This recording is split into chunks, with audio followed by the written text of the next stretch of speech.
Have you ever heard of a place where it's illegal to die? It sounds like a joke, right? But what if I told you there's a real town, nestled in the high Arctic, where this strange rule is a reality? Welcome to Longyearbyen, the world's northernmost settlement, a place of stunning beauty and bizarre laws. Imagine a town surrounded by glaciers and icy mountains, where polar bears outnumber people. This is Longyearbyen, located on the Norwegian archipelago of Svalbard, halfway between mainland Norway and the North Pole. For about 4 months of the year, the sun never sets, creating the magical midnight sun. And for another 4 months, it never rises, plunging the town into a constant polar night, often illuminated by the breathtaking northern lights.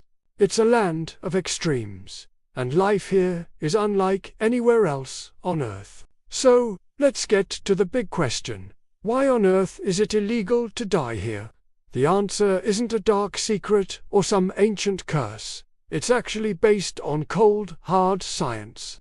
The secret lies beneath the ground, in the permafrost. Permafrost is a thick layer of soil, rock, and ice that remains frozen year-round.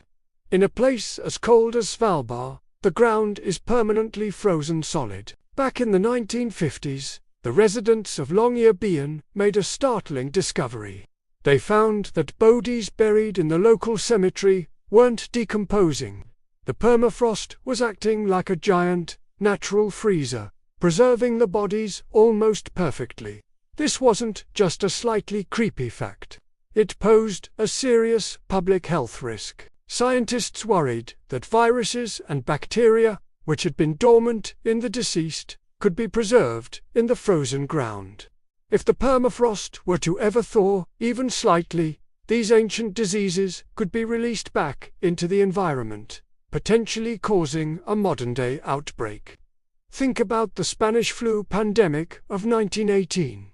It was one of the deadliest in human history. Researchers actually exhumed bodies of Spanish flu victims from the Longyearbyen cemetery to study the virus.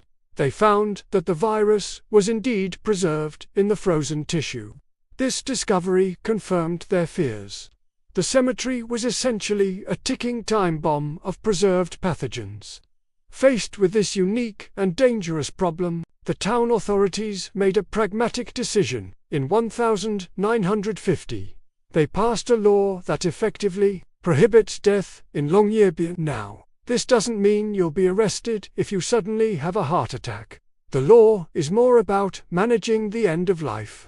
If someone becomes terminally ill or is very elderly and requires constant care, they are typically flown to the mainland of Norway to live out their final days. This ensures they can be properly buried or cremated in a place where their body will decompose naturally without posing a threat to public health. The town's small hospital is equipped to handle emergencies, but it's not set up for long-term palliative care or for dealing with death.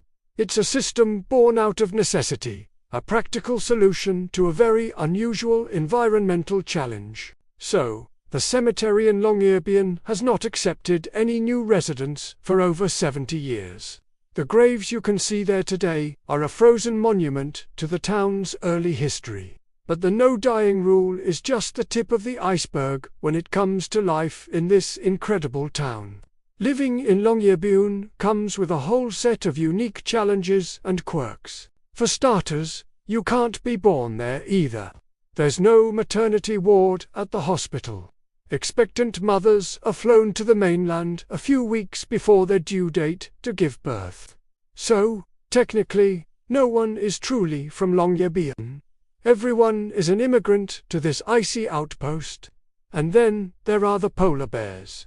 On Svalbard, there are more polar bears than people. These magnificent but dangerous animals roam freely, which means you can't just go for a casual stroll outside the main town settlement without being prepared. It's mandatory to carry a rifle and know how to use it if you leave the town limits. You'll see students walking to the university with rifles slung over their shoulders, and it's a perfectly normal sight. The goal is never to harm the bears, they are a protected species, but to use flares and noise to scare them away. The rifle is an absolute last resort for self-defense. Even daily life has its own Arctic twist.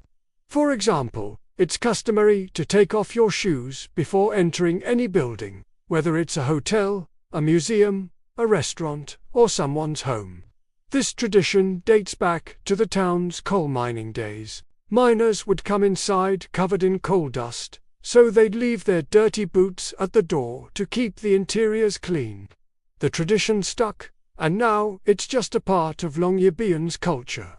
The town itself is a vibrant, international community of about 2,400 people from over 50 different countries. They are drawn here by research opportunities, jobs in tourism, or simply the call of Arctic adventure. Despite the cold, the darkness, and the constant threat of polar bears, there's a strong sense of community and a pioneering spirit that unites everyone. And perhaps the most famous institution on Svalbard, besides the town itself, is the Svalbard Global Seed Vault, carved deep into a mountainside.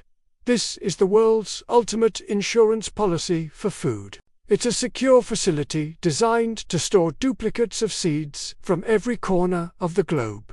If a catastrophe, natural or man-made, wipes out crops in a particular region, the seeds stored in this Arctic vault could be used to restart agriculture. The permafrost that makes burial impossible is the very same feature that makes the seed vault a perfect, naturally refrigerated location to protect the future of humanity's food supply. So, Longyearbyen is a place of incredible contrasts. It's a town where you can't be born and you can't die. A place where the ground that threatens to release old plagues also protects the future of our food.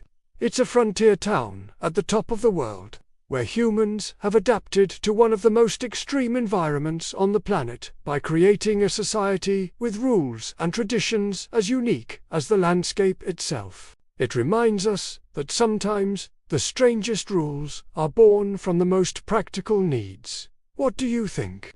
Could you live in a place like Longyearbyen? Let me know in the comments below. Thanks so much for watching, and if you enjoyed this journey to the high Arctic, don't forget to like this video and subscribe for more adventures to the world's most fascinating places. See you next time.